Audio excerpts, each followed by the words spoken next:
Danny, other podcasts this week have really enraged Texas by just mentioning them. And the sheer mention of their name, they assume they're associated with being like horrible cheaters. Which I think speaks volumes. I mean, if you have a guilty feeling.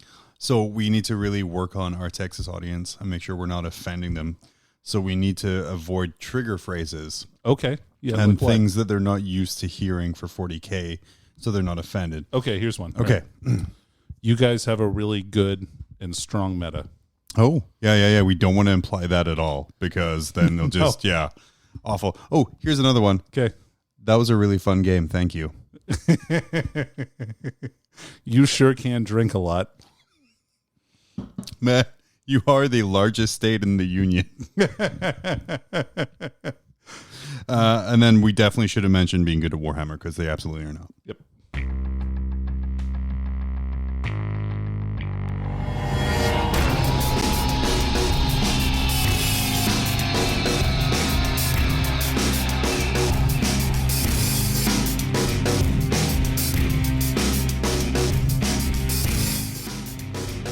Man, imagine like if people mentioned us, we just got super offended by everything. It'd be pretty.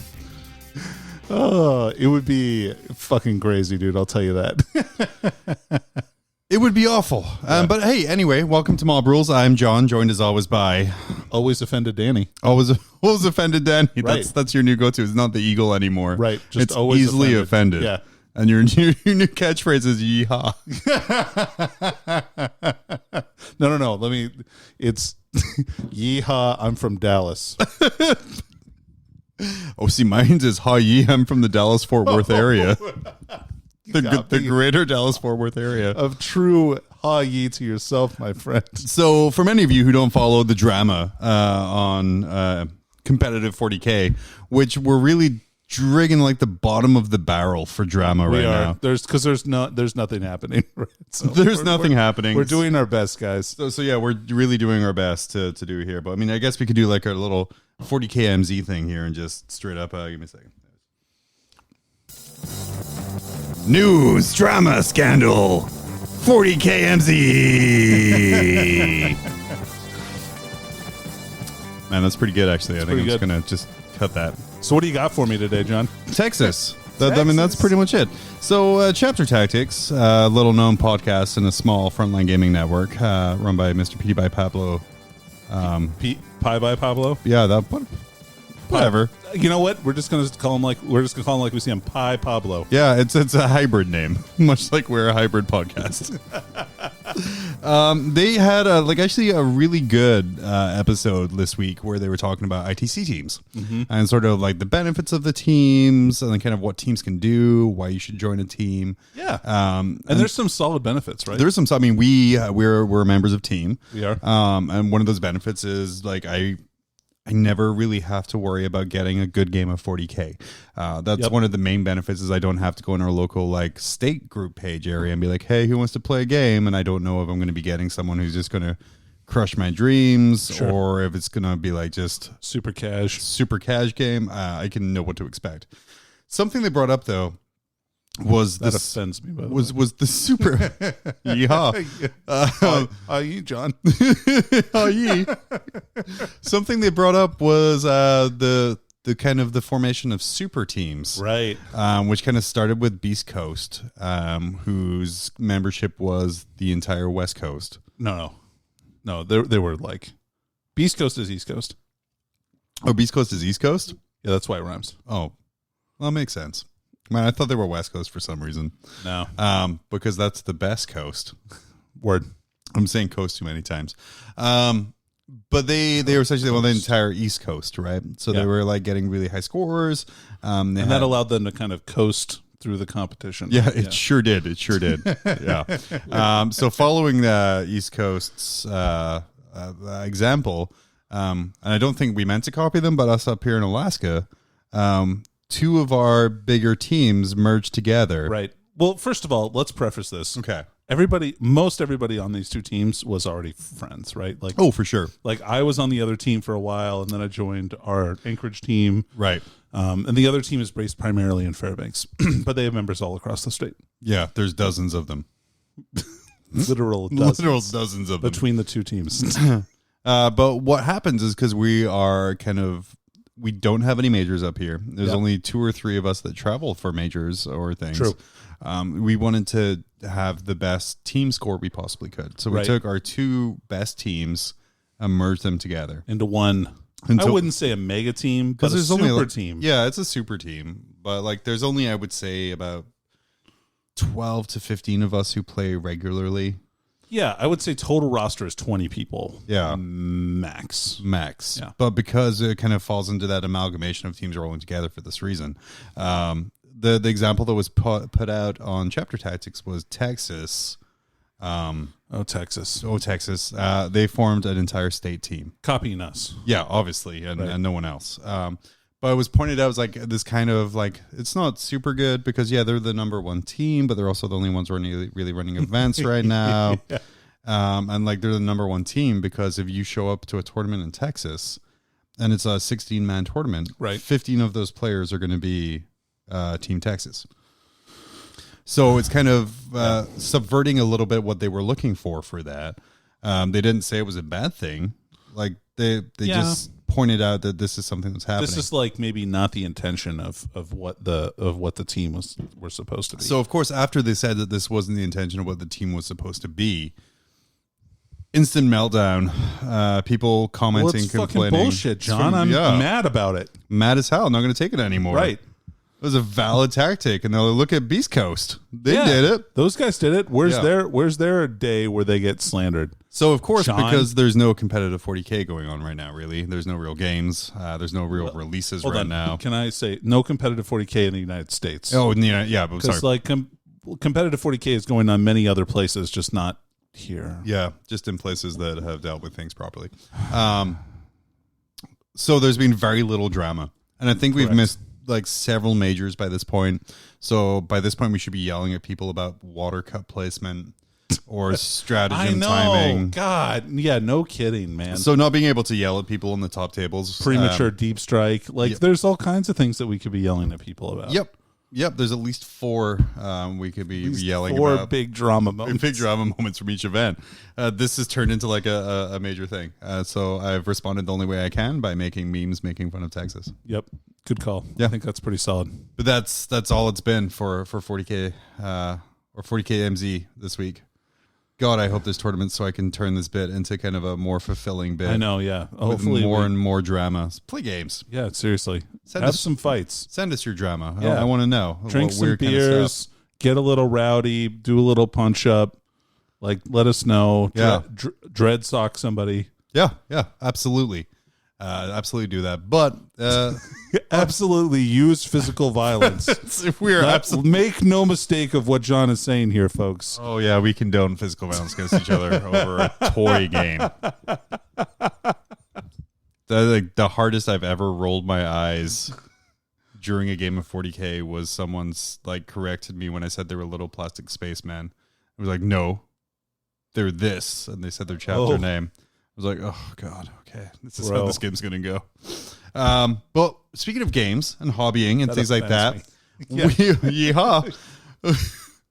Okay, so now anytime we're offended, just say Yee Haw. Okay. Because then we'll know you're being a whiny little bitch about it. Yee Haw. We've done games. We've done hobbying. We have. Things have happened. Danny, why don't you start us off? Happened. All right, so... I have continually tried to play Eldar several times to utter and complete failure.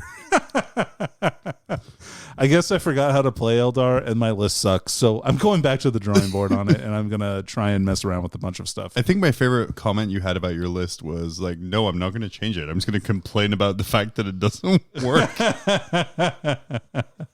So what were you taking and kind of what was your intent with what you were taking, I guess would be the best part. All right. So I had a lot of success in early and 8th edition with Azerman combined with a lot of Dire Avengers. I literally stole that tactic from you. It was it's pretty good.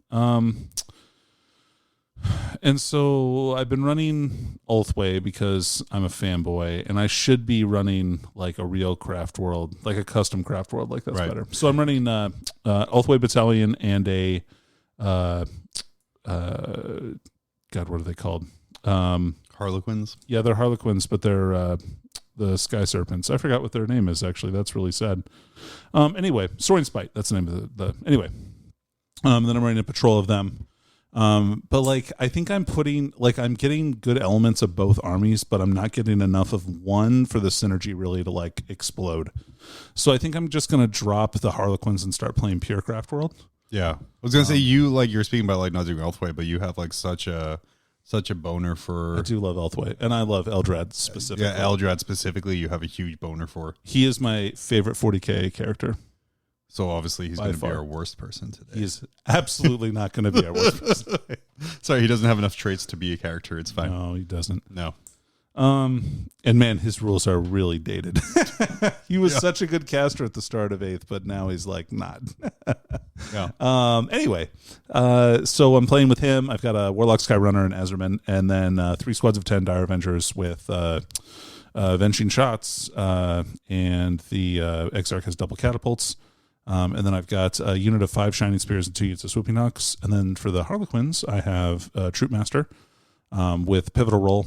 So he always wins on a 2+, plus he gets to reroll failed to wound rolls. And he gets the bubble of failed to wound rolls, right?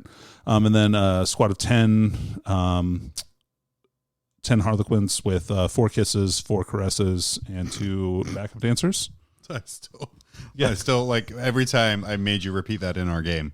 Yeah. And I giggled every time. Man, it's going to be a regular makeout session when those guys get into combat.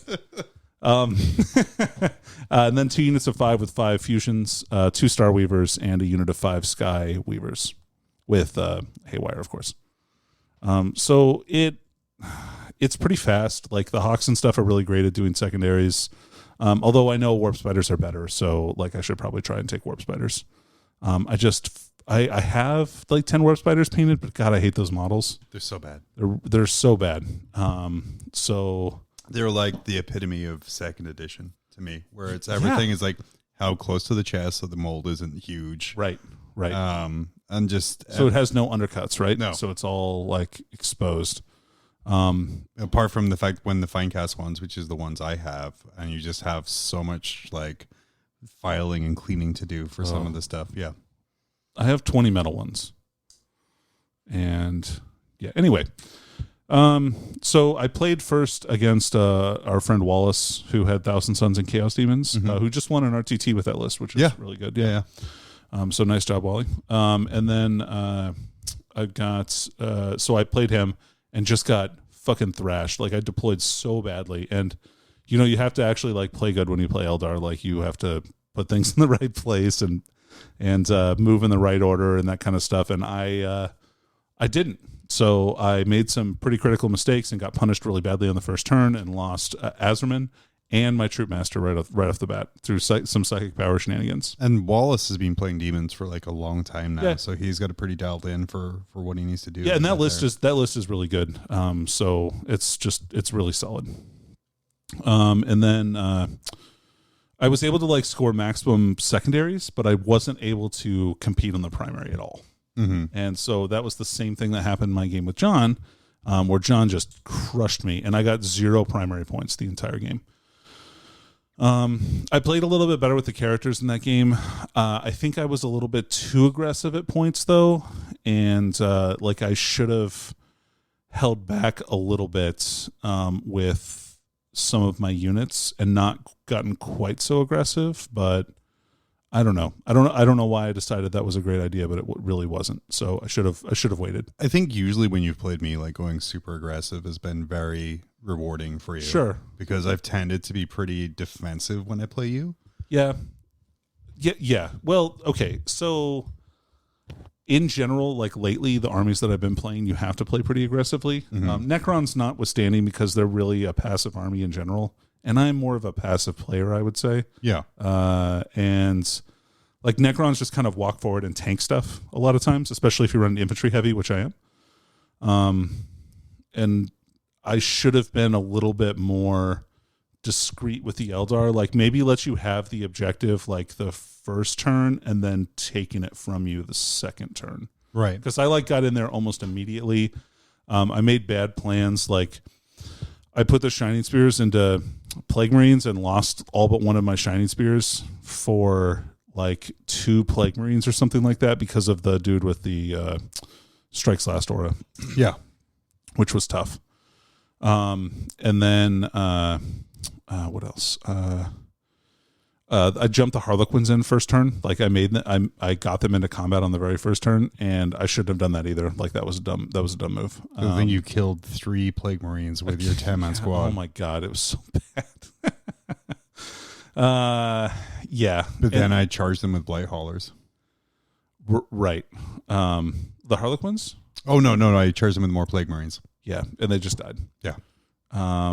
Anyway, so I think the moral of the story is I need to play a little bit less aggressively and play a little bit more cagey, which is great.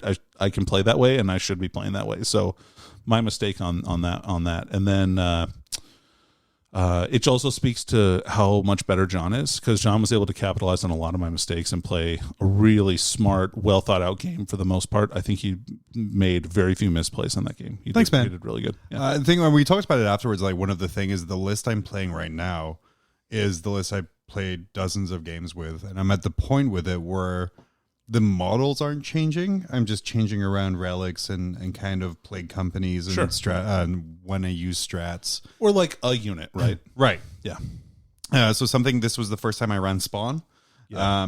They did really good. They got up the table super fast. They're so good, man. And they just shot blocked Dire Avengers, Yep. which is kind of what I wanted them to do there. Another thing I've been trying to do is I'm trying to play with my book open to the stratagems at War of the Spider. And trying to expand out what I can do, because I think we talked about it in our War of the Spider review. Death Guard have so many situational stratagems. I think they have almost the second highest number of stratagems in the entire game for any one faction. Right, for sure. And like a lot of them, but I was able to capitalize on a lot. Like you charged my Demon Prince with a troop of Harlequins, and I was able to use my 1 CP stratagem to let my unit of Plague Marines heroically intervene. Yep. And then what that let me do was wipe out that squad with flails before they could do anything to the Demon Prince. Because I did get that Demon Prince down to like 1 wound. Yeah, and there was a good chance that my Shining Spear Exarch was going to ace him. Right. Like, and he just didn't. Yeah, you had some horrific dice rolls. Well, I don't know. Yeah, I don't like to blame that. For sure. There was plenty of other reasons for me to lose. You did a really good job of like blocking the backfield. So like when I brought in my drill, which was my assault drill, which has like my 10-man Plague Marine unit in it with the Biologist Putrefier and the Chaos Lord. Right. I could only throw 5 grenades.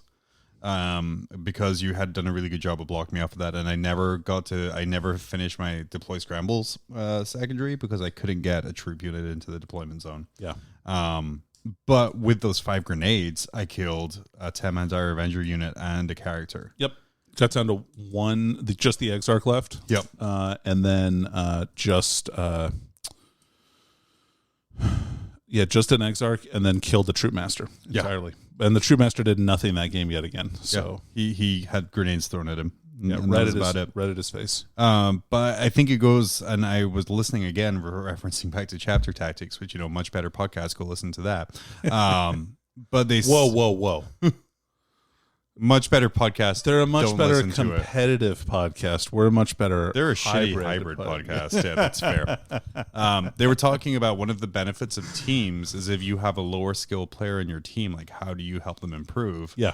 And it's like you put them up against one of your best players, you beat the shit out of them over and over, tell them how you beat the shit out of them, right, and then send them off into the world. And I think now for the past few years, Danny, you have literally just been like beating the shit out of me competitively. Yeah, you did great, man.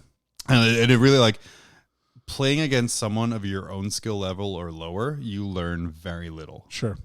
But you can learn like some muscle memory stuff. Like, sure. And I think that's probably pretty valuable to a lot of people, just to like know, okay, in this situation, this is what I do. But I don't think I would have been able to capitalize on your mistakes as much if I hadn't been playing you for like years and just getting my ass kicked. So thank you for letting me do that. You are so. I was going to do like a visual joke for this, where I was like, I was going to do a visual joke where it's like, yeah, I beat you, Danny. I'm going to put it on the wall of wins, and it was going to be like the whiteboard where you're going to have like 18 million check marks under the Danny wins. I'm just going to go put like one big one because that's literally the first time I've beaten you. It's like you and our friend Josh. You're my white whales, where I've only beaten you. Oh, you still haven't beaten Josh yet? I beat him once. Oh, okay, cool. And I beat him once when he was running a weird list he wanted to try out. Got him. And I beat you when you're going to see if you can make Eldar work. So we're going to ignore like the muscle memory armies that you're completely playing. We're just going to keep on doing like weird janky things. That's the only game I played. I have a game lined up actually against Wallace next week. Nice. I have one for Saturday. For see that. Yep, I see that. It's like my Saturday freed up, but I'm like, that's fine. That's fine. I don't want to play didn't want to play Kevin anyway. And then I've done a ton of painting this week, which is, I had a couple of days off, so I got a lot of stuff kind of caught up. I painted a 5 spawn, my converted 5 spawn. They're all good to go. So now I get my CP or my dude. My they look phenomenal too. I'm super excited. The only problem is I use the Gellerpox Hullbreakers as bases, which works great for Nurgle. Mm-hmm. I cannot find them anywhere for less than $20 each. That's so crazy. So I'm going to have one amazing squad of Gellerpox, and I was talking it over with you. I'm going to buy some river trolls. Some Troggoths. They're Fellwater Troggoth. Fellwater Troggoths is what they're called now. So I'm going to use their bodies, and then I think I'm going to get some ogre heads. So they're going to have these big, weird bodies and then tiny little heads. God, do I have ogre heads? I'm sure you do. You have a ton of ogres. Well, no, I gave them to Hogshead. Oh, that's right. Yeah. Maybe. But anyway, that's the plan for like my second squad. So I think I want to own 2 squads of spawn. I don't think I'll ever run it. And then I also ordered up, so I will be able to field the Oops All Blight Haulers. Nice. Because there's a list I really want to run that I saw online, and it was Mortarion and a Supreme Command. It was a Outrider detachment. Oh, okay. With 3 units of 3 Blight Haulers, and I believe a Demon Prince. And then it was like the whole list. And then it was a Chaos Demons Patrol. Oh, okay. With a Great Unclean One with a bell and 2 units of 3 Nurglings. Oh, nice. That's pretty cool. So, like, I think that list has a lot of play. Yeah, that seems good. And as much as I don't want to play someone else's list, that seems like really fun. Yeah, it does seem like a fun list for sure. So I'm going to run that. And also, cool. Who doesn't need 9 Blight Haulers? Nobody. I finished painting up my Corn Lord this week too. Nice. And he looks rad. And Danny, you dropped off a bunch of corn guys, so I'm excited to kind of get those started so I can paint something else purple and gold. I painted a Beast of Nurgle and then kind of got the other 4 beasts ready for the next stage. And I enjoyed it so much, and that model is so characterful that I think I'm going to buy just 1 Beast of Nurgle a month. Oh, cool. And then just have a couple of really big units of them because... Dude, that sounds rad. Yeah, they're just so amazing. Do you have Slimex? I do have Slimex. Yeah, nice. So gotta have him too. Gotta have him. Yeah. So you can poop out trees and buff beasts. Well, yeah, he makes beasts pretty good. Yeah. So I'm excited for that. Nice. Did you do any hobbying this past couple of weeks? You bought those amazing new dice. I did. I got the Forge World dice for White Scars and Iron Hands. I got a couple sets of those. Let's see. Oh, I built the last Moriax finally. Oh, yeah. So I have to prime those, like, because those need to get done by the end of the month, and it is like more than halfway. So I'll do that. I mean, like my color. Oh, is that what you're taking to the Invitational? No, that's what I'm taking for. That's what I did for the paint challenge. Oh, I thought you were going to take it. Like you monster. I could take that. Yeah, I think I do okay. I think you do pretty good. Yeah. What else? I built a bunch of terrain. Oh, you did? Yeah. So I built like 3 sets of ruins. I built another box of the add-on for the starter set for terrain. Yeah. So now I have enough of the cardboard boards to do a full table. Full table, you show off you. And I have a lot of pipes. Like, believe me. You're going to lay some pipe? Let me tell you about how much pipe I got. I could lay Yee Haw. Easy 4 inches. Yee Haw.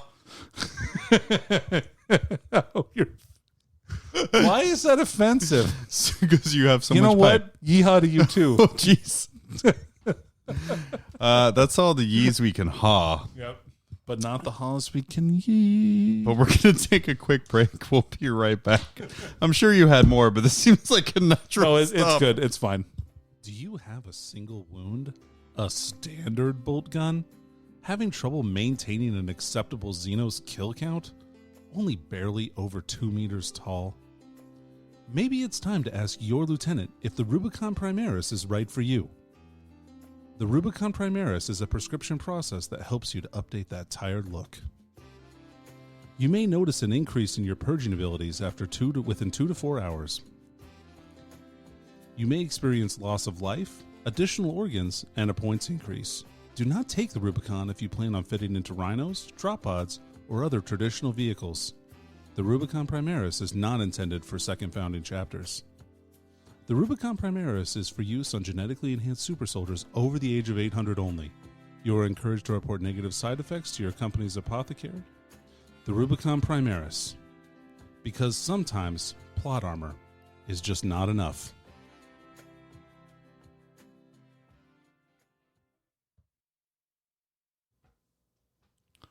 Oh, we are so back. We're back. So back. Yeehaw. And so, because I used your line. Yeah. But that's okay because it's time. The worst character in Warhammer 40,000 ever. Oh, and before we start this one, this was one of our Patreons suggested this amazing character. God. I just need to get ready. Yeah, specifically. You're gonna need it. We're gonna need it for this one. We're truly up here. This is intense. This is intense. So it was suggested by one of our patrons. Thank you so much for paying us to talk about the things that you know about already. We really appreciate that. This is our first foray into pre-3rd edition fluff. Oh, baby. Where everything was a little looser. This is the Grimdark, by the way, that people want to go back to. Is it though? Because every time they say they're going away from the Grimdark, I'm like, you guys were around in 2nd edition. I got some War Dancer models I want you to take a look at. Yeah, like see how Grimdark this is. This is Inquisitor Sherlock Obi-Wan Clouseau the Third. Who much likes Grimdark hair metal and how grimdark that is? Yeah, for sure. Oh, but this is a character from a chapter, a Space Marine chapter. Now, he's not a Space Marine. We're talking today about Thaddeus. What's Thaddeus' last name here? Let me scroll. Who fucking cares? Who fucking cares? It's Thaddeus. I don't think he has one, dude. Oh, no, Tidius. I think it's Tadeus. Tadeus of the Ironheart Space Marine chapter. If you haven't Tadeus Jr.? If you haven't heard of the Ironhearts, you probably shouldn't. Speaking of 80s hair metal bands, that's a great name for an 80s hair metal band. Well, it's like a combination of Iron Maiden and Heart. So, yeah, the Ironhearts are a loyalist chapter, unknown founding, unknown origin. They have a Primarch. They have a Primarch, so there's one of your lost too, and it absolutely wasn't just because they called like chapter masters Primarchs then.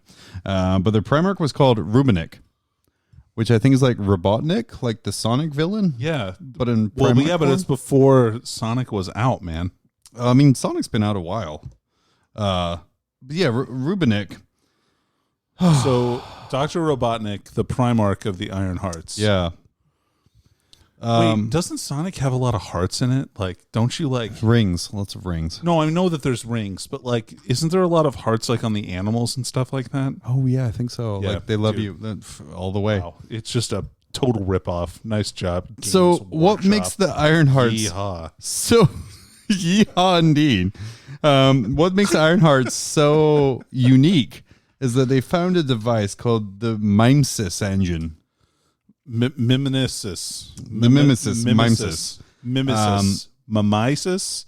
It was mitosis. They developed it over decades. So it has like decades. Yeah, the average development time of Skyrim. And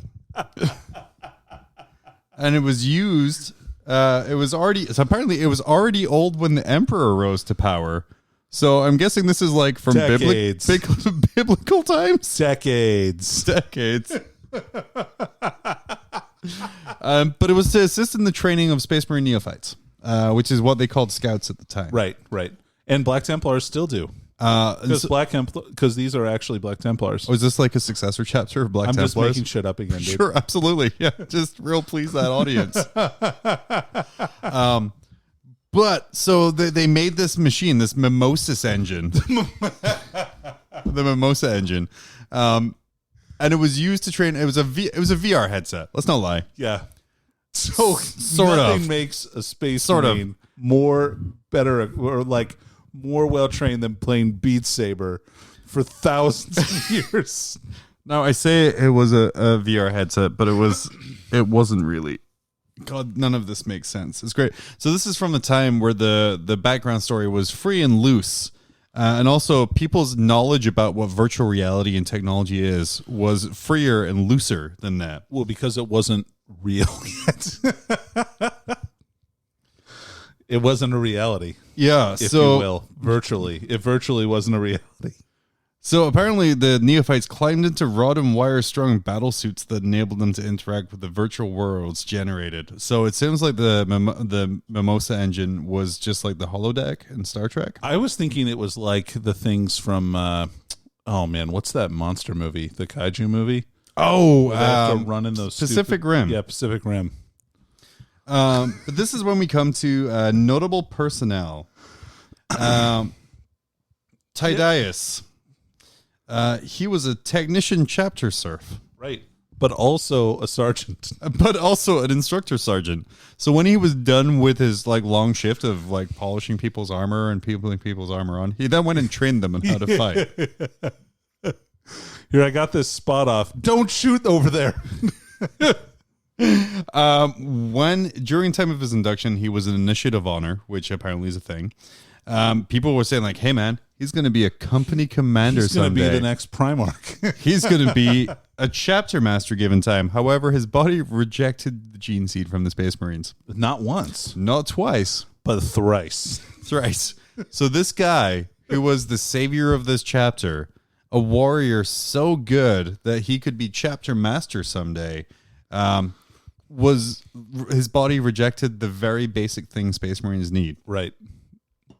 So what they did, he was reassigned to maintenance on the Mimosa engine. Yeah. So I just like to point out, though, the third time that they tried to implant the gene seed in him, he got the flu. COVID is still strong. Even in the 41st millennium. Oh, man. So, yeah. So he was put... Jesus Christ. So obviously, if you have this dude who isn't good enough to be a Space Marine, you put him in charge of your top secret training. Right. And of course, like, since he's the last guy alive and you've just had these neophytes that have been like in these suits for years or whatever, who knows? Yeah. Your chapter dwindles down to just these neophytes and this instructor sergeant, right? But yeah, smash cut back to just chapter life in general. Okay. So before they started each exercise, they did their incantation to make sure the Emperor protects them. Sure. When they're using this weird technology from before the Emperor's time, which I don't think he would probably be real cool with. Decades from biblical times. They found it in Jerusalem. If it's one of the things in the Ark of the Covenant, the other two things were McDonald's wrappers. So, but apparently people didn't want to use it. So over time, interest fell. Like they were like, we can just kill people for real. Like we can take our implants. So they were like killing fake gene stealers, fake orcs. Luckily, they also played with fake demons because the project finally was doomed when a horde of corn demons led by a Chaos Lord called... What was the Chaos Lord called? Kargon the Seed Bearer. So let me tell you which guy you don't want to get invaded by. Wait, let me just open my other can because Jesus. The Seed Bearer. Is this sort of like from Ghostbusters where you have the Keymaster? Yeah, I think so, but in a more overtly sexual way. So he's finally going to get that gene seed implanted in him. Oh, man, is he going to implant some seed? But and the irony of this guy, so Tydeus, the seedless, Your seed has no effect on me. Oh no, my only weakness. So Impotence. So the holodeck that they're training people in had a warp invasion. And it's very specific that they didn't go into real space. No, they went into the machine. They went into the machine. So Khorne, most thoughtful and, planning and strategy of the Chaos Gods, was like, should I slaughter these dudes and take their skulls? And like, no, I'm just going to kill them in the digital world, Digimon style. Digimon so monsters. When Instructor Sergeant Thaddeus, because he'd finished his shift as just a fucking tech support, saw that all of these Khorne demons and this Chaos Lord had invaded the virtual realm. What does he do? Dude, he plugs right in. He jacks himself in. He's like, got to go in like Keanu Reeves in The Matrix. Right. Do you think he has a shaved head? Whoa. Yeah, I absolutely think he does. Bro. I think he's kind of like the people who aren't allowed to be cops but dress like cops all the time. Oh, I see. Okay. So like he's just permanently like, he has like the scout neophyte armor on, but it's too heavy for him, so he's like gimpy around with it. Well, he's got the flu constantly. Yeah, it's just permanent sniffles. He's like, gonna go into the machine. But if you were in a virtual world and you were a space marine fighting a Khorne invasion, he did the right thing. He was like Terminator armor. Yes. Yep. So he plugged himself into Terminator armor. Well, wait. Virtual Terminator armor. Yeah, no, it wasn't real one because he rejected the implant, so he couldn't wear real armor. Right. Even though Inquisitors can, they didn't tell him that. No. Well, he's not ranked high enough to know that. So what happened then was he went in with Terminator armor, but a chainsword and bolt pistol was his weapon of choice. Oh. So it's like he used all of his in-game currency for the Terminator armor. For the armor, yeah. But he couldn't upgrade his weaponry. Man, that's the big sad. But yeah, but on the plus side, he was really good. He single-handedly annihilated most of the demons that were coming in. Wow. However, the Seed Bearer... Wow. Wow. Okay, Owen Wilson. The Seed Bearer got his strength back by killing several of his demonic minions and absorbing their power. In-game. Right. So he looted their corpses. So he looted their corpses got in-game. some power-ups. He was going to then use Thaddeus' mental link with the real world to move him and his demonic forces into the real world, which, from my knowledge of the warp, he could have just started with that. Right. But so he does, though, right? Yeah, so it's after this, the fate isn't known. Well, I mean, I think that they showed up in real life and they saw that there was a dude with the flu who was strapped into a machine and they were like, okay, well, I mean, we can just end the story here. Yeah. You know how you get to that point when you're playing a game and you're like, hey, bro. Yeah, let's talk out the rest of this. We know how this is going to go. Let's kind of talk out the rest of this. So, yeah, because he came, the outpost got launched. So, man, he is garbage. Thaddeus is garbage. I mean, I know we challenged you guys to come to us with suggestions that were really bad. This is bad. But he is the worst. He's up there. He had the gene seed rejected so hard that he had the permanent flu. He's a fucking loser, dude. He's a loser. He's a mall ninja. He's like the ultimate mall ninja. He's Paul Blart. We don't have our board behind us right now. Right. But let's skip. It's down for some repairs. The STC was broken. Let's skip right past positions 5 through 2. Because he is worse than Caius at 5. He is worse than the Dawn of War guy at 4. He is worse than Anva, yeah. Right? So, yeah. He's worse than Anva. He's worse than Kato Sicarius. He's stupider than Drago and Kato Sicarius by far. So he is Caius. You had a very short-lived run in our top 5 worst characters. Is he worse than a Necron pirate? Ooh. That is where I struggle. Because the whole concept of a Necron. No, you know what? He is worse. So this is literally Yee Haw. Why? Yeah, okay. This is literally the character from South Park.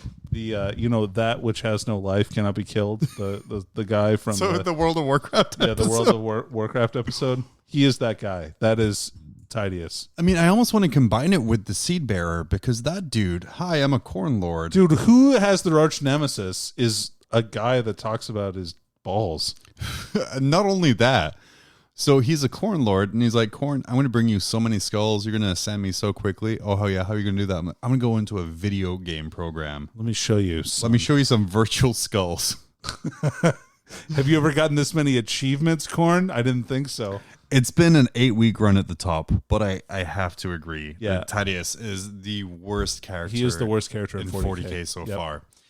This puts our top 3 of this like really strong people. So we have Thaddeus, which we can, I guess, represent with just a Bretonnian like man-at-arms model. Oh God, yeah, that's accurate. That's because that's pretty much what he is. We need to Dremel the crotch though, so we make sure that this has has no no dick. balls. Because they performed that part of the Space Marine surgery Duh. before the Gene C did. Sorry, God, what a bummer too, right? your Gene C got rejected, but we already cut off. I your actually dick. think it was just him. Like after the third time, they're like, "Oh yeah, sorry, man." In the attempt to really make this stick, we had to cut off your balls just so there would be none of his sons that they'd waste their time with, and 3 Space Marines potential gene seed. Yeah, they wasted 3 entire Space Marines on this dude to have permanent sniffles. So we have Thaddeus at number 1. We have Thazar Necron Pirate number 2, and then number 3 Kaldar Drago. Yeah, Drago. Yep. That is a strong top 3. Dang, dude, I don't even know how we're gonna top this. But we asked you guys last time to let us know who can top the chart, and I'm shocked. To be honest. shocked. I didn't think it could get worse than the Necron Pirate. But this is a dude I had no knowledge of before his name came I up. had no idea. I had no idea this was the thing. This is a guy I found no information on searching for his name. I had to search by the chapter to find any information on it. So yeah, go to like Lexicon, look up Ironhearts. Yep. I want to see your guys' Ironhearts miniatures too, because what color scheme would they have? I think they would be just ceramite white because they're so shitty they don't even paint their armor. It's terrible. I don't even know. Yeah, no idea. But let us know who can beat this top 3 of madness. Caius from the Dawn of War games. Bye. He's gone. He's gone, dude. He's just a winter soldier. Well, for he's goats. not. He's not from Dawn. Not from the Dawn of War. I thought he was from Dawn of War. Well, Oh wait, yes, he is from. Yeah, he's from Dawn of War. Yes. No, you're fine. I was thinking he was from. You were saying he's from Fire Warrior. Oh no, he's from the Dawn of War games. Yeah, but that was a different shitty. He's case. just a winter soldier knockoff. So Anva is perilously close to being knocked out of the top 5 worst Warhammer characters. Space Pope. Let us know who is the worst character. We have a couple of great suggestions, but I don't know if they're going to top these 2. But if you think they will, let us know. Yeah. The worst character in Warhammer 40,000 ever.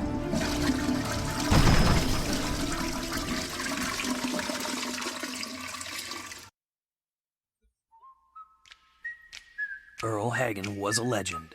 In 1960, he whistled his way into Hollywood and into our hearts. Decades later, he made a comeback, lending those lustrous lips in the 1980s to such bands as the Scorpions, Guns N' Roses, and Pat Benatar. A half-century after his humble beginnings, he's at it again. This time without cumbersome musical accompaniment, he'll have you wetting your whistle and whistling along. His new album, Earl Whistles Disney, is sure to be a hit with all generations. Order now and receive a bonus album, Earl Whistles More Shit, a collection of previously unreleased material of Earl's favorite songs through the years. On this bonus album, he demonstrates his newly mastered technique of inward whistling. Order yours today on compact disc or double-length cassette. Also available at fine retailers such as Walgreens, CVS, and participating Sam Goody stores. Earl Whistles Disney. Buy it today.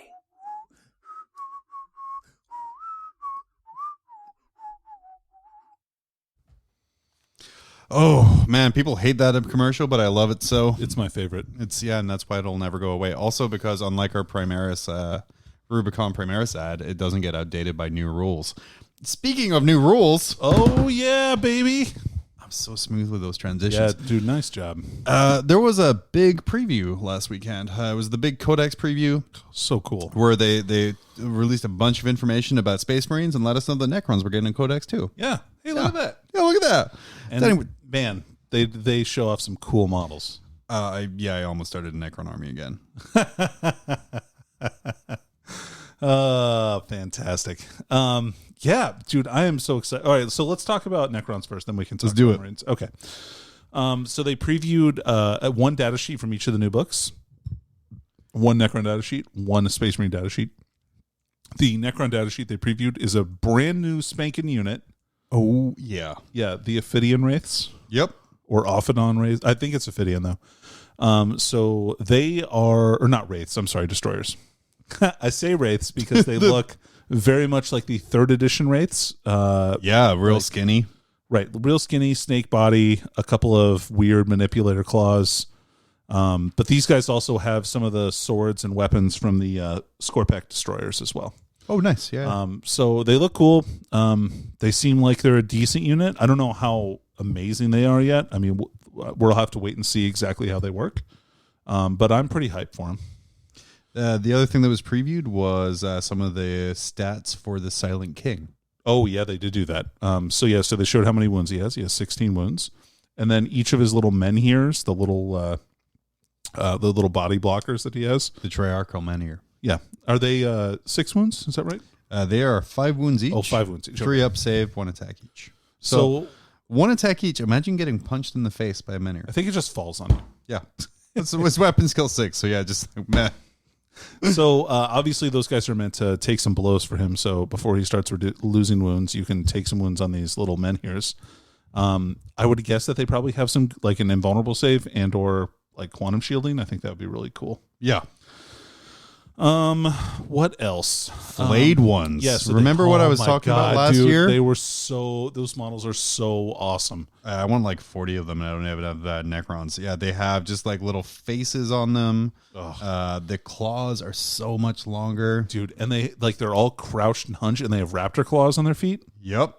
And like the skins and stuff look phenomenal. I love the arm that's hanging down, like the fully skinned arm that's hanging off of one. They have flesh hunger as a rule. I don't know if that's a new rule or not. It is. Where any enemy non-vehicle unit and a modified hit roll of 6 is 1 additional hit. Yes. So they are, I believe, 4 attacks a model. Right. Or 3 attacks a model. Right now. But I think they're going to be beefed up a little bit. Well, and they reroll failed to wound rolls all the time. Yeah. Man, I think they're going to be a really solid assault unit. They're going to be amazing. They also did a whole bunch of new cryptics. Yeah, right? So they did 2 new cryptics. They did the Psychomancer and the Chronomancer. So the Chronomancer is probably one of my favorite like conceptual models in the game because he just controls time. So, and they previewed the rules for his Chronometron, and he's got some scarabs, like some nano scarabs that he shoots out. Which Thunderfire cannons people. I think my favorite thing about that model is everything is like all of his stuff is cubed apart from like the ball on the top of his staff, which really draws the eye. Like the model is amazing. Well, so and if you look at his back rack, right, he's got the 4 cubes except or 3 cubes. One of them is missing, which is in his hand, separating out into like energy, like controlling the 4 sides of it. So you know all of the cubes on his back, like they can all do that. I think that's pretty cool. Oh, it's amazing. And his Chronometron, they changed it. So the Chronometron used to be an aura of 3 inches, and you got a 5+ invulnerable save against shooting attacks. Mm-hmm. Now it's pick a unit within 9 inches. Yep. And they get a 5+ invulnerable save, which is so good. And they can reroll charges. Oh, right. Yes. Also that.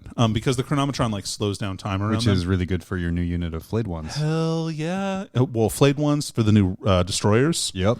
And like giving any unit a 5+ invul, huge. Like it can be anything. It could be a monolith. Oh yeah, yeah. Which they didn't preview the rules for. No, that. I was really bummed about that. And then the Psychomancer, he seems really cool. And the first instance we've seen of, so he gives an aura of -1 leadership, but he also makes you fail combat attrition tests at an extra -1.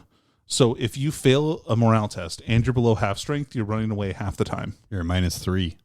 Which is crazy. I like that he's using Nightbringer energy. Hell yeah. To do it. And it's the digital skull that's like he's projecting from 2 little like things that he's using to also stand on. It's amazingly well done. Oh, so good. They're all on tentacle bodies. The Psychomancer in particular, you're going to want to have some custom cut foam to put that guy in because he has... no kidding. He seems wild. Night Haunt style connections to bases. Knights non-high durability is a new feature that Necrons have. Let's talk about Space Marines. Let me talk about my favorite thing about the Space Marine preview, which was the Primaris reinforcements video that they did. Dude, okay, so first of all, they directly parodied the Age of Sigmar one. Yep. We're going to play this, yeah.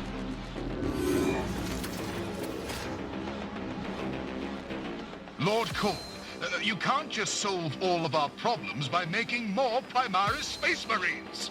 The hell I can't. Just smashes the, what was it? Was that the Rubicon button? No, it's a button that says Primaris. Hell yeah. Self-aware GW is best GW. Oh, it's so peak, dude. Like, I'm so happy about this. But yeah, Space Marines are essentially a new army now with the amount of, like, we're almost at the point of splitting books. So, like, you have old Space Marines, new Space Marines. Yeah. We're almost at the point of legending tactical Marines. And honestly, I'm okay with that at this point. Because, like, right now, Primaris Marines have Assault Intercessors, Heavy Intercessors, Incursors, and Infiltrators, all as troop choices. Yes. So that's 5 troop choices that they have, like, right off the bat that they can use to great effect. Without even looking at, by the way, I'm loving this techno background music. It's pretty good. It's pretty great. The girl who edits all of their videos, Pegastix on Twitter. Okay. Just does some great work for all of this stuff. Nice. Do we just demonetize ourselves? Who knows? I think our content and lack of listeners demonetizes us quite enough. But she also has some amazing conversions. Is she the one with like the Nagashits? Yeah. She does some amazing conversions. So they previewed the Heavy Intercessors, a new captain. They previewed the multi-part kit for Eradicators. Right, Eradicators and Blade Guard veterans. Yep. They have the new Landspeeder. The multi-part Assault Intercessor kit. Oh, yeah, that too. Apparently, all Assault Intercessors do get Thunderhammers. Yes, which, that's disgusting. You have the 3 new Storm Speeders. Right, they're not Land Speeders, they're Storm Speeders. Yep. Fuck you, Arkenland. Yeah, the joke is gone now. And I like the data sheet for the Storm Speeder that they did because they did preview 3 data sheets then, I guess, didn't they? Yeah. So they did the Storm Speeder and the Heavy Intercessors. Yes. So the Storm Speeder, I love that it gets a rule where if it's taken in a Ravenwing army a Dark Angels army, it gets the Ravenwing keyword. Yes. So cool. Like we complain about how this is another new Space Marine book within a year, but this is how, for me, Space Marine should be done. Yeah, Blood Angels, Space Wolves, Dark Angels, they all deviate, but we're at a point where it should be a supplement on the main core book. I totally agree. They have so many units now, like it's just 98 Space Marine units there is, and that's not including the Blood Angels ones, the Dark Angels ones, or Space Wolves, or any of the other supplement special units. What I see happening is I don't see Long Fangs being a thing anymore. I don't see Grey Hunters being a thing anymore. Well, I don't know though. Those units have different rules though. Some of the for sure, but I think they can be represented in other ways. So I see some slimming down. Hopefully that way, because otherwise, like, I would be shocked, John, if this happens. The Space Wolf and Blood Angels supplements are going to be almost as big as a regular codex. Yeah. So no, they won't be, because you're taking out like 90% of the entries, right? That's because fair. all you're left is characters and special units. And like, granted, Space Wolves have a lot specifically. Right. But like Blood Angels pretty much just have Death Company, Sanguinary Guard, Bale Predator. Do you see Space Wolves having their Wolf Scouts still? Yeah. Huh. I don't know. I mean, maybe not.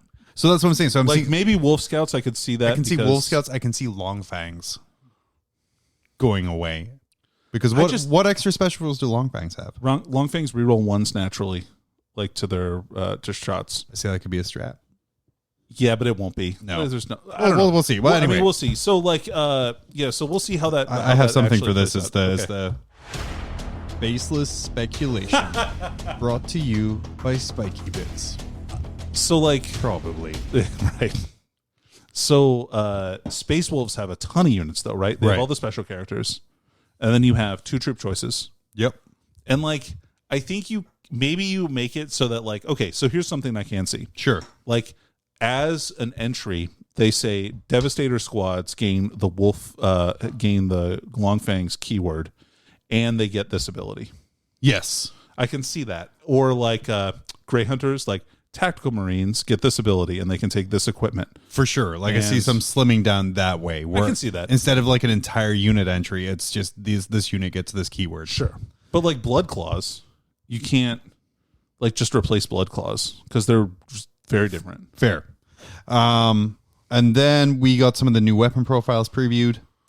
Like the multi-melta. Yep. Oh yeah, because that was a different article, right? Same article. They previewed. Sorry, for the Eradicators, they previewed that they can take a multi-melta in the squad. Yes. Yep. And then you can take I think you can take the Neo Volkite pistol on the Sergeant of the Blade Guard veterans now as well. I gotta say the Stormspeeder, beautiful model. I think it's a great model. Yeah, I really like all it. of them are like super great. I love the aesthetic of Space Marines now. If you ignore Boomer Marines, yeah, I do agree with that. I think eventually what they need to do, and it could be coming up like in the next Space Marine Codex, which is probably about I hope it's 3 years away. To be honest, I was going to say it's going to be coming out this October, so that puts the next Space Marine Codex at August. Or just splitting off the mini Marines into their own book. Yeah, that'd be fine too. Yeah. And then after that, we got next in line. What's coming next? Right. Death Guard looking like November coming out, as well as it's Blood Angels, Death Guard, Death Watch, and Space Wolves all coming out by the end of the year. Dark Angels not coming out until January. Right, and the next Xenos Codex as well. And then the next Xenos Codex in January too. So it looks like we're 2 a month again for calendar year 2021. Crazy. So, man, what a crazy release cycle this has been. Yeah, for sure. It's going to keep getting crazy. It's going to keep getting crazier, but it needs to because, also they announced the Forge World, the Compendium. Oh, finally. Yeah, finally. So everything from Forge World is going to be redone. So I was reading some stuff on the Discord server, and someone had compiled the number of data sheets. Apparently there's 198 data sheets in this Imperial Armor book. Oh, wow. But the number of data sheets in the current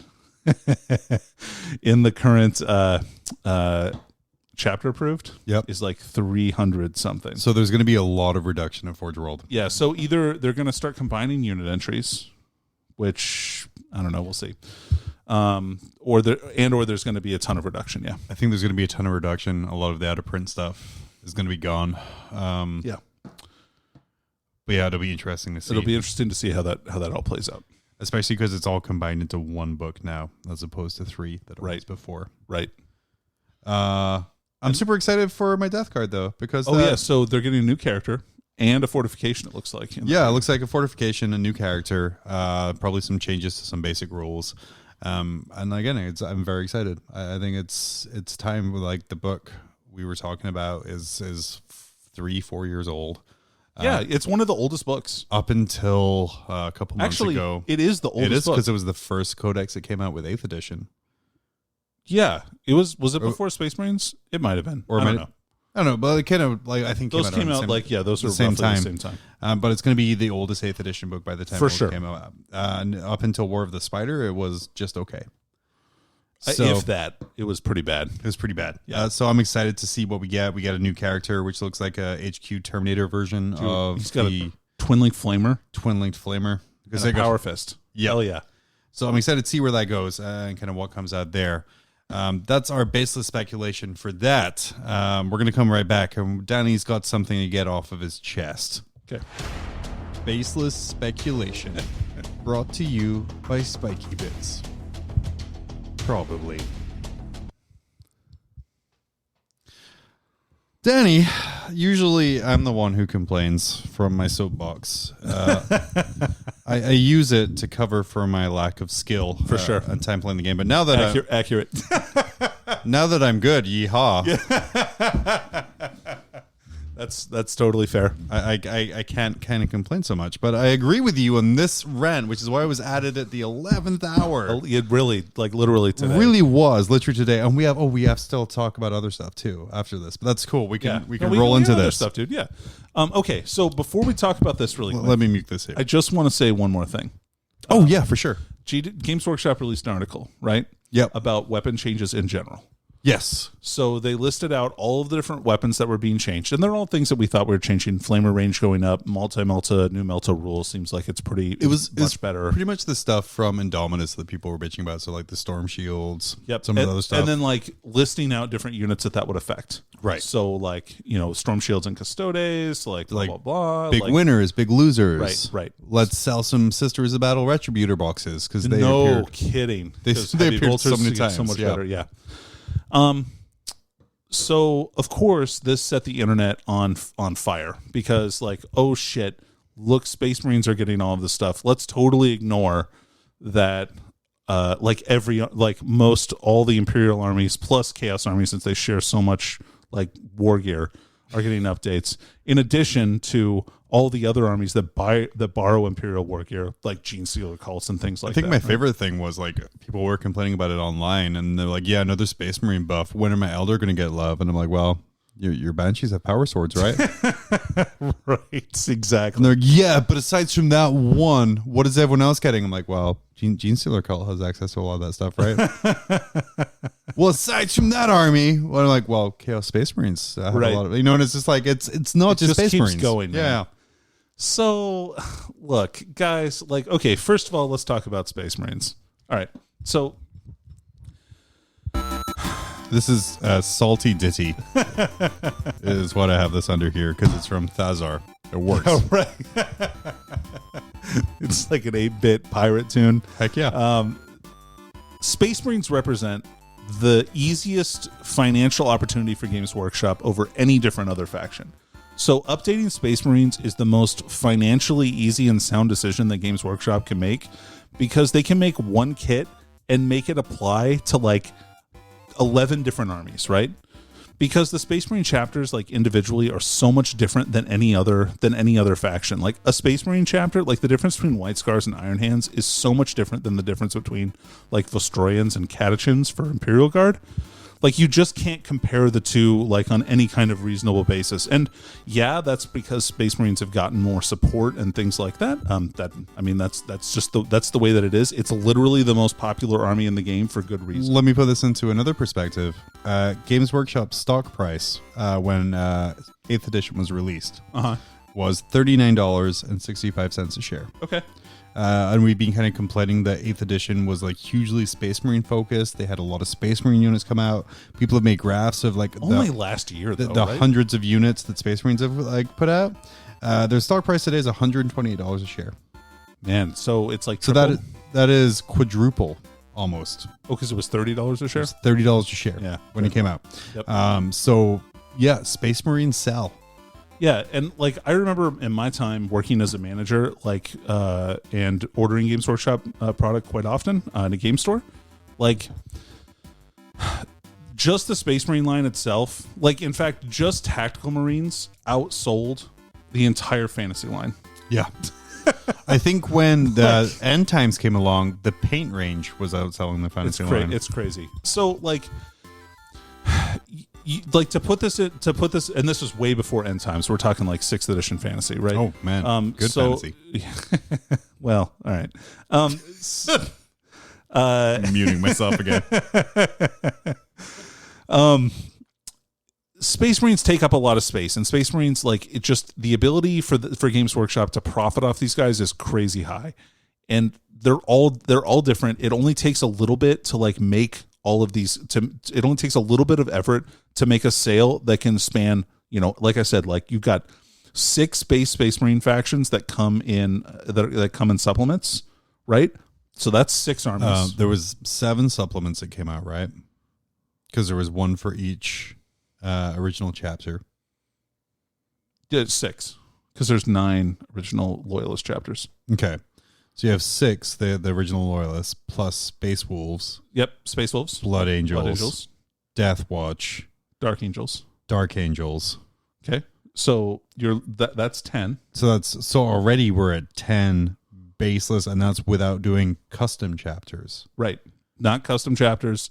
Homebrew chapters. We're not counting Grey Knights, although we fucking could because Grey Knights use a lot of the same vehicles and other units that Space Marines use. Sure.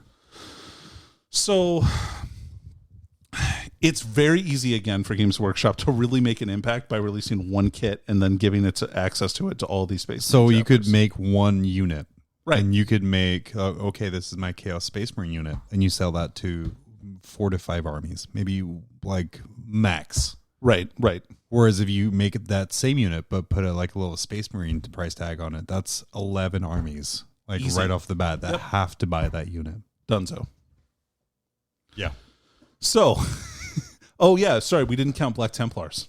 Who does? They have their own supplement. Who does? I mean, yeah, fair.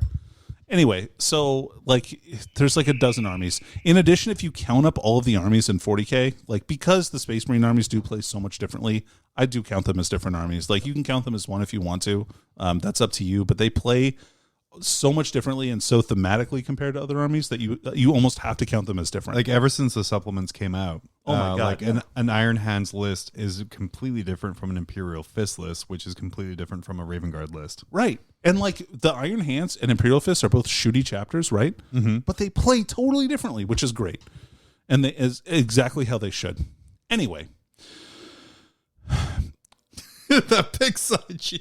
So to complain about Space Marines getting this huge buff, you're complaining about half the armies in the game, or a third of the armies in the entire game getting a buff. Because if you count those 12, there's probably only about 25, 26 total armies in the game. And maybe 30. I will say Space Marines are generally the most forgiving faction. For sure. Because I know when we talked about our game, right, and you were talking about playing Eldar and then going back to Craft World, you have to deploy really well. You have to play really well. Whereas the Space Marine armies are designed almost for the new player to come in, and they can make mistakes and they can do things, right? I mean, obviously not high level, but sure. So the issue is, right, Space Marines are always fairly easy to kill. Mm-hmm. Although, of course that may change. I don't really know. Heavy intercessors seem very good.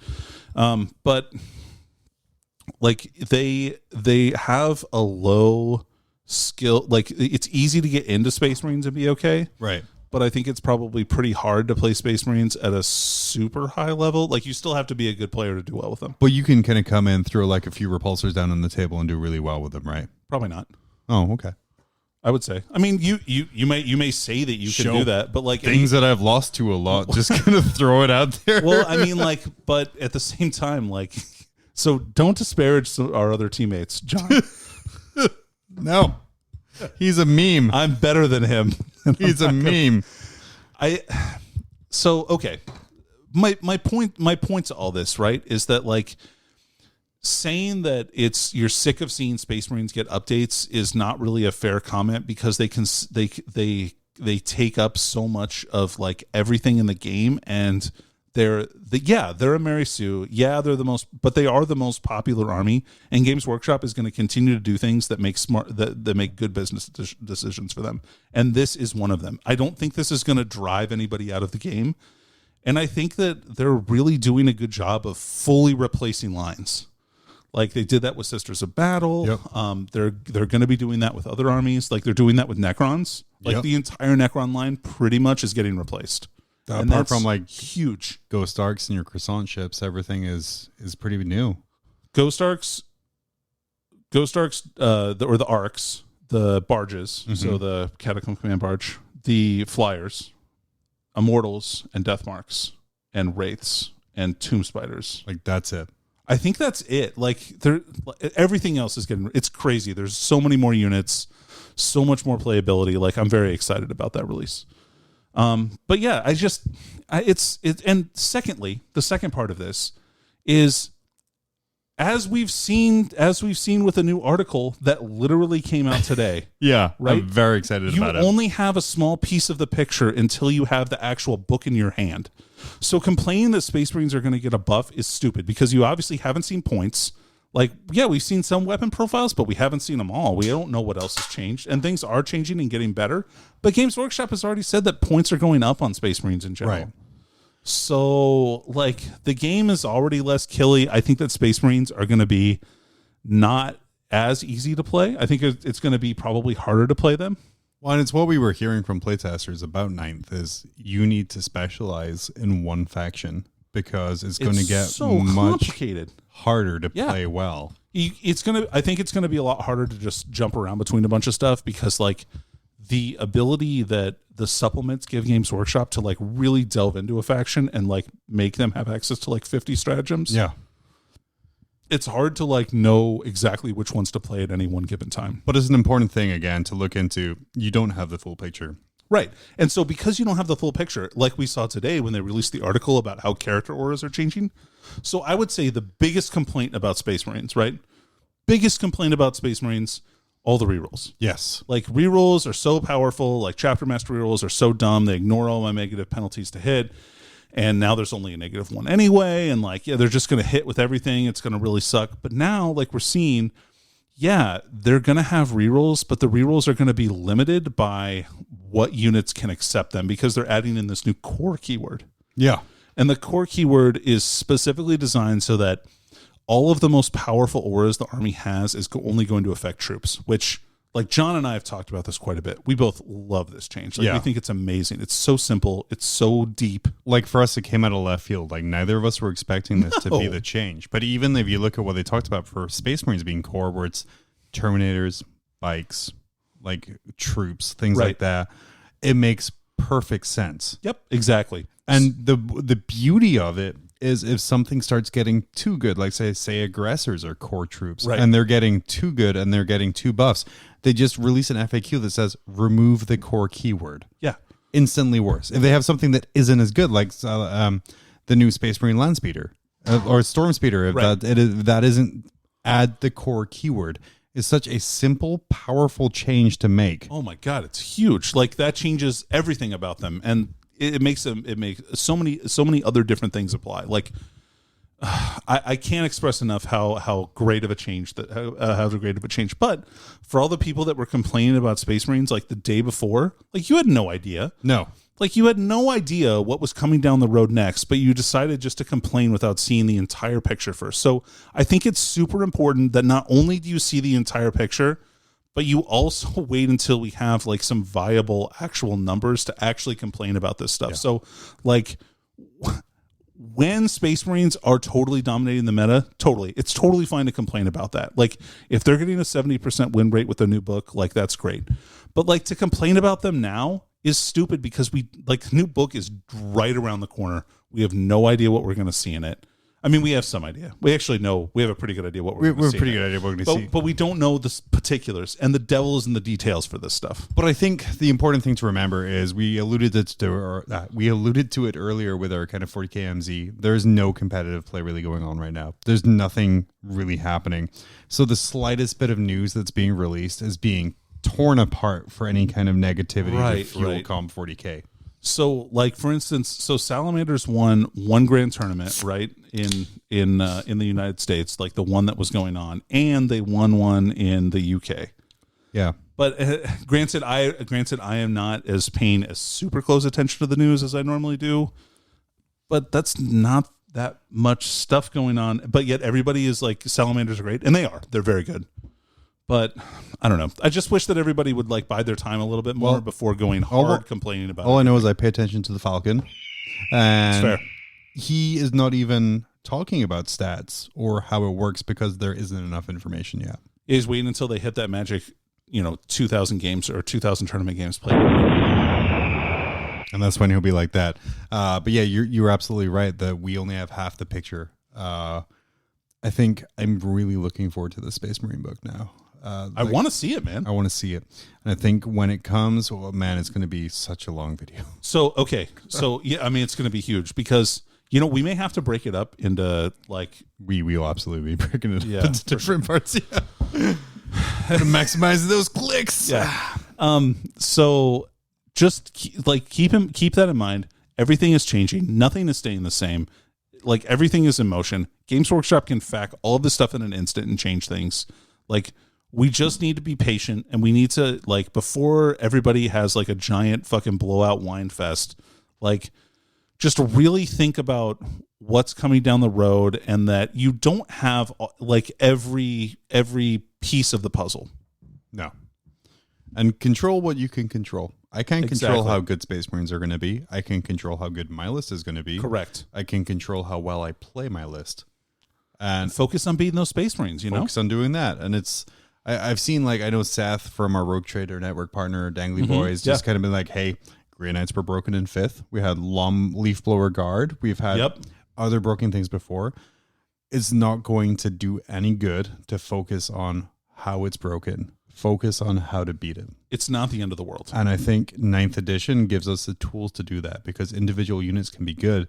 But if you listen to top players, they're focusing on the mission, the objectives, what they can win. I listened to an Art of War speaking to one of the Necron players from Australia. Yeah. And he was saying that every single game he plays, he ends up with 1 or 2 models left. Yep. But he has 90 points, so he wins. That's right. And that's what you have to focus on. That's what you have to focus on. Focus on the positivity, and if you can't, bitch about it in the comments. Let us know. Dude, I'm the best. I took first place at another tournament. First off, stop with the thunder and lightning. You don't impress me. And second, let me check out the BCP rankings. And I don't see you on there.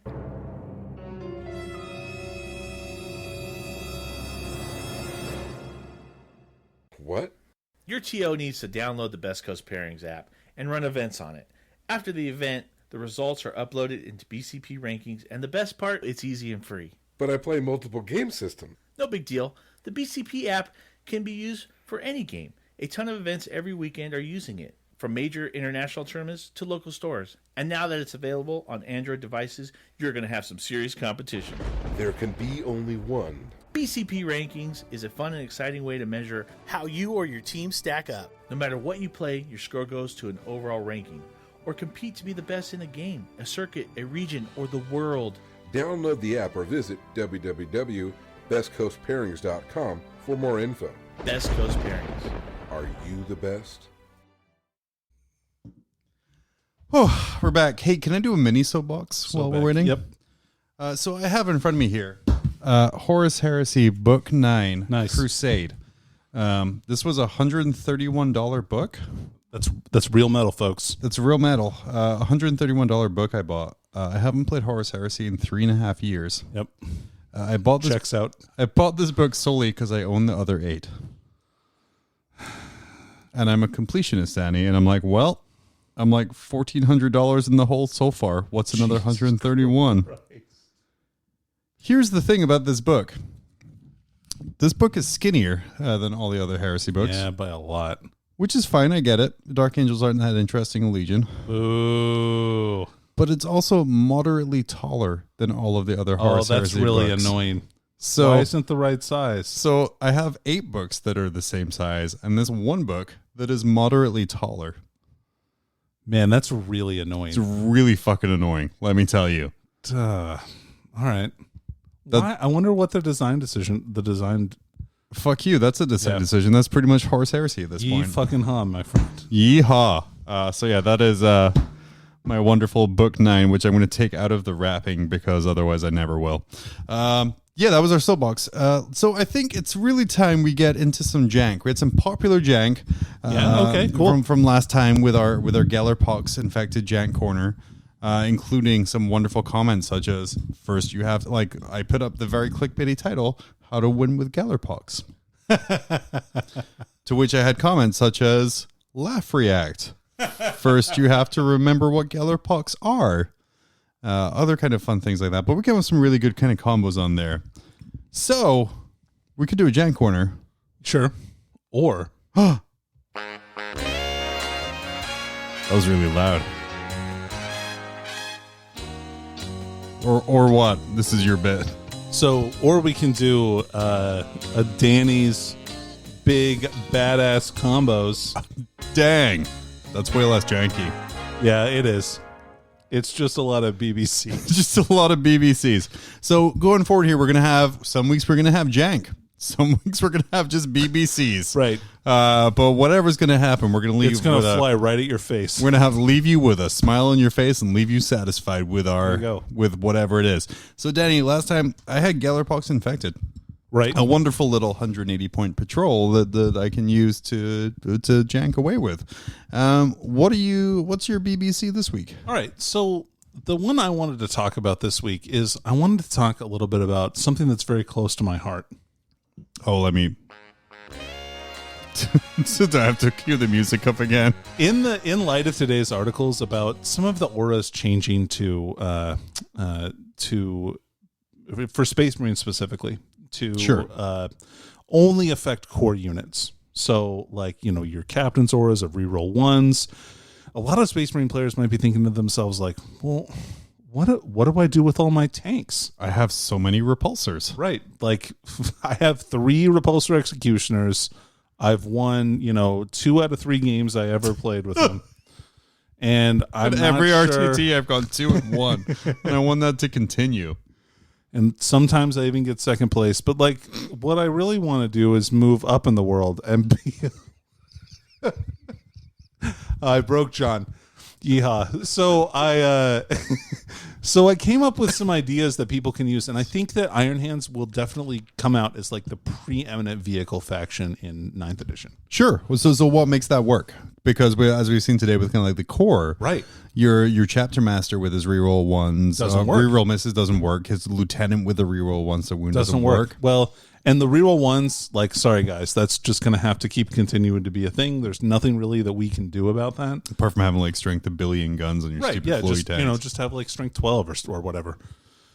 But what Iron Hands have specifically is a couple of really great abilities. So first of all, their Super Doctrine ability lets them reroll ones in Devastator Doctrine. So first turn, all the Iron Hand vehicles in your army. So I'm going to sniff at this new book. Oh, I bet it smells amazing. It smells like real metal. Yeah. Just kidding. It's fake. So anyway, so Iron Hands have a couple of really great tricks to maximize this. Again, you've got your super fraction trait where it lets you reroll ones for the shooting phase. So you have a lot of tanks that can reroll ones to hit already in the first turn, because most of the guns on tanks are going to be heavies. Like, let's be honest. Sure. Except for like the storm bolters and stuff like that. But the chaff at the side, that doesn't really matter. Who cares? You got volume of shots for that stuff. So you've got that stuff. I think this is going to be really good with the dreadnoughts, especially the one like the Redemptor. I think it's a lot better. Like, he fires now 20 strength 6 because the heavy onslaught's going to strength 6, or the normal onslaught cannon is going to 8 shots. That's really good. So he fires 20 shots of heavy weapons. just the heavy weapons. He also gets D6 or a D3 Icarus launcher shots, and he gets 2 storm bolters at full shots because he's a dreadnought. So he fires 8 storm bolter shots. So he's got like 30 shots on average. And the Icarus is rerolling ones. Those are rerolling ones. It's great. Let me tell you, it's the best. So if you're playing Space Marines right now and you're a little worried based on these core changes, based on some of the reactions I was seeing online today, if you prefer a vehicle heavy army, you're saying kind of Iron Hands negates a lot of the changes. Yeah. So you have this core ability, right? So for the reroll ones in Devastator Doctrine, you're like, okay, well, that's great turn 1. What do I do the rest of the game? Mm-hmm. So this is where a bunch of other stuff comes into play. So Iron Hands have a psychic power that'll let you get +1 to hit on a vehicle. Okay. Right? Which is great. So hitting on 2s on most of their vehicles is amazing. And they have a 1 CP stratagem to let a unit count as being in Devastator Doctrine. So for 1 command point, you can give reroll ones to any one of your units. Right. Depending how March of the Ancients works out, or not March of the Ancients, but oh God, what is that? It's the Wisdom of the Ancients. Sorry. Yeah. Which is a stratagem that gives a dreadnought an aura of reroll ones. We'll see if that just counts for core troops or not. Sure. But it could very well count towards vehicles. You also have the ability to give Iron Hands of another stratagem for 2 command points that let you reroll all failed hit rolls on a vehicle. In addition, you have Farios that can give a vehicle a 2+ ballistic skill with his Auspex scan, which is another great ability. Or you can take a different Master of the Forge and give him the aura of +1 to hit, assuming that stays in the Codex. If it doesn't, then that's fine too. Well, I think a lot of the supplement stuff is staying. Well, yeah, but that's part of the chapter command. Oh. And that stuff is definitely going to change because now they're changing, and this is one of the announcements that they did make in that, is that the Master of Sanctity, Master of the Forge, Chief Apothecary, all of that stuff is going to go as a points increase for that model to get those abilities. Good. Screw which those is guys. Yeah, so you don't take stratagem point hits anymore to key it out your guys. Also, Chapter Master is a points ability, which is really cool. Anyway, so I think Iron Hands, in addition to having the 6 of Feel No Pain and count double wounds for tiers, which is obviously great. It keeps your vehicle shooting at good ballistic skill. You have a ton of different options to really maximize your abilities and still shoot very accurately. Almost as well as if you had normal Chapter Master rerolls anyway. Yeah. So, some really great tips there. I think that'll be really solid. I'm really looking forward to seeing what the rules are going to be on the Landspeeders specifically for like the other guns. Yeah. And the new Predator tank equivalents, the Impulsor tanks. Yeah, the Gladiator. Yeah. So yeah, the Russell Crowes. Fighting around the world. But some great big badass combos, Danny. Yeah, so big.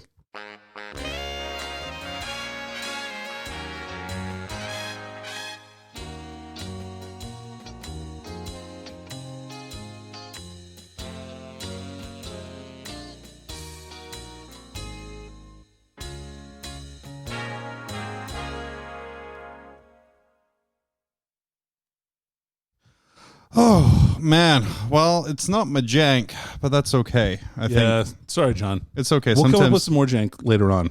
there's a ton of jank out there. There's a ton of really good combos out there, but I think, Hell yeah. especially because a lot of Space Marine players are very worried right now. True. Just kind of letting them know there's hope. There's light at that end of the tunnel. There's some big badass combos out there for them. So many combos. Let's wrap it up here, Danny. Why don't you talk incessantly for a second while I look up what this guy's company is called, so I can kind of plug it a little bit. Maniacal laughter. I did watch the Muppet movie. God, how good is that movie? It's so good, the new one, and it's just I forgot the guy his gimmick was he never laughed. So whenever like he was like laughing, it'd be maniacal laugh, and it was so good. Hey, so what did your book actually smell like? Smell like wonderfulness. I love those books. Yeah, they smell really good. Asbel Designs. They do such good stuff. They do such good stuff. They've been around for a while. They've done a bunch of Malifaux trackers and kind of other things. That's like what I that. have for my Malifaux trackers. Yeah. So I ordered Danny and I a set of Victory Point trackers for 9th edition. Nice. Which is going to have our cool logo kind of custom burned on there. Ooh. And you too can get kind of custom designs at Asbel Designs on Facebook. It's very cheap. For what it is, and it just instead of having dials, because we got the great mission and turn trackers from another company that came in. Unfortunately, they didn't represent the chapter approved missions. Yeah, I was a little bit bummed about that. So we got these ones here, and they just use dice to kind of track victory points, and they have like little dice slots for like primary, like secondaries. Nice. For command point tracking, it has like 5 dice spaces, which works out really well. So if you're getting them back, you can just add one dice in the slot, so it works out really well. Yeah. And again, they have a bunch of regular generic kind of army logo designs, but for a very cheap price, you will also kind of print whatever you want on there too. Nice. So it's all kind of just burnt wood, but it's super cool. Very excited to see those. Laser engraved, right? Yes. Yeah. We'll show those off next time we have them there, but I just want a quick shout out there. I can't wait. Those don't smell like new book. They're going to smell like cancer. They're going to smell like cancer, but they'll be amazing. And I'm very excited. Useful. Very excited to get those in, and then we're gonna. We didn't actually get any kind of free stuff from them. I just wanted to say that they were amazing because I know we shill very often, very hard, but this guy deserves it. Hey, dude, we got to do what we can to get by and to help other people get by. Hells yeah! What else you got to shill? Man, I don't have anything right now. Actually, no, I don't. But next time I will. I'll remember the thing. I found these wound dials on Etsy that I want to talk about. Dude, yeah, I need to get me some of those. Yeah, especially if all my Marines are going to too. I think I'm just going to get like little blood droppers or blood tokens. So like these have faction symbols that you can choose. Oh hell yeah! And you've got like 20 different colors. I'll send you the link. Send me the link. Yeah, thank you again for listening to now an hour and a half of this. Man, just good for you. Good for you. You made it this far. You can continue to support. Oh, and thanks to the Glacial Geek and to Mini Wargaming. Oh, yeah. For giving a shout out and Thanks, blowing guys. my phone up for notifications for a couple of hours. That was super cool. Of course, Phil just passed 20,000 subscribers, which is Crazy. insane. But I honestly can't think of a person who deserves 20,000 subscribers. Yeah, no more. joke. To celebrate, he rolled 20,000 dice, and he did it because there's a 45-minute video of him doing it on YouTube, which you should definitely watch. Wow. We rolled one dice for every video view we've ever had, and I rolled a 1, so it makes me a little sad, Aw. but that's okay. Hey, thanks to our Patreons who continue to support us and make, well, they don't make us do the podcast. I think we just do it for fun anyway, but they cover the bills, so thank you for doing No that. joke, guys. And the amazing stuff we're seeing on our Discord server, some beautiful death art that put mine to shame. Darnell's putting out some just amazing chaos models coming out, so I they had a look great really priest cool. coming in. Wingo let us know of a GT he was at, so we kind of got to scratch our game itch that way by living vicariously through him. I am jelly and also not jelly of him at the same time. Absolutely, because he does live in the South. Also, check out our friends on the Rogue Trader Network. Speaking of the South. Speaking of the South, Yee Haw. Dirty, dirty South. The Dirty Dangly Boys have their podcast coming out. Danny, you were on one of their recent episodes. I was. Yeah, we talked about Necrons. Talking about Necrons, talking about starting a Necron army and kind of what to do, which was like a super good topic. It was right a there. great topic. It was a great chat. You guys did really good. I was on the NZ40 Shabal podcast there as well. That was great, by the way. Oh, was it? Yeah, it was great. Awesome. So yeah, NZ40 Shabal that is another member of our Rogue Trader Network. They focus on the New Zealand game and the New Zealand gaming scene. Thankfully, because of their COVID response, they're getting some games in. They're learning some bunch about 9th edition. Dude, they got like 3 cases, and they're like, no, shut the country down. Shut it down. Shut it down. Shut it down.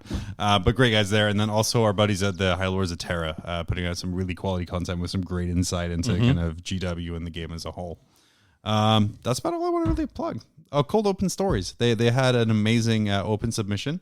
Danny and I were guest judges, which was really nice. It was a very nice, solid rubric that I could just kind of breeze through. Yep. We got to read 42 entries, 42 short stories. Yep.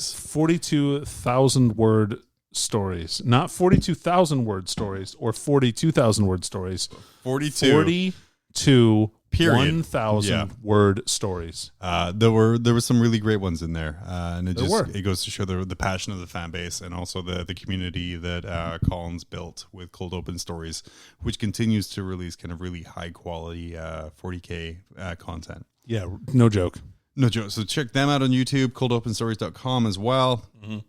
Check us out on Facebook, I guess, which is Mob Rules AK, I think. Yeah, well, you'll find us. I mean, Just if you search for Mob Rules, and if it has Warhammer stuff, then that's us. Yeah, if it doesn't, it's a Swedish death metal band who are actually really good. Yeah, they're pretty good. Yeah, thank you so much for listening. We'll be back in 2 weeks with something. Every week, I don't think we have anything to talk Something. about, but man, do we get through it. Yeah, do we? Yeah, but for Mob Rules, I've been John, I've been Danny. and we'll see you next time. Yeah.